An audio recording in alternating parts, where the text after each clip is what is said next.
కాశీ విశ్వనాథ టెంపుల్కి చూద్దామని నడిచి వెళ్తున్నామండి మేమందరం.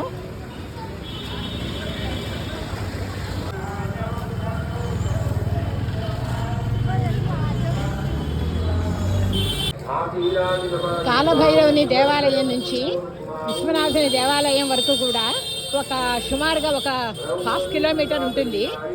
అంతవరకు కొంచెం పెద్దవాళ్ళని, నడవలేని వాళ్ళని తీసుకెళ్ళడానికి సైకిల్ రిక్షాలు కూడా ఉన్నాయి. ఆ సదుపాయం కూడా ఇక్కడ ఉంది.